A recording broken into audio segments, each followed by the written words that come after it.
नमस्कार मंडळी, श्री स्वामी समर्थ. येत्या 19 मार्चला म्हणजेच गुरुवारी आलेला आहेत गुढीपाडवा आणि यंदा 2026मध्ये गुढीपाडव्याच्याच दिवशी अमावस्या तिथीसुद्धा असणार आहे.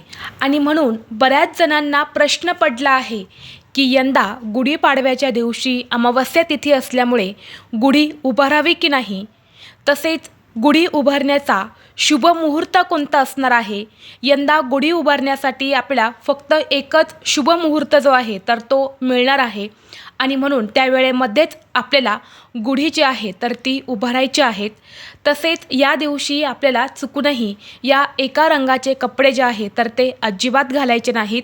तसेच आपल्या घरातील अशा काही वस्तू आहेत ज्या आपल्याला कोणालाही या दिवशी द्यायच्या नाहीत.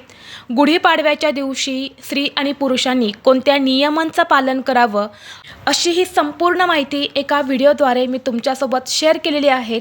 तो व्हिडिओ पाहण्यासाठी या व्हिडिओच्या खाली जो छोटा त्रिकोण दिसत आहे त्या त्रिकोणावरती तुम्ही क्लिक करा, म्हणजे योग्य ती माहिती तुमच्यापर्यंत येईल. धन्यवाद.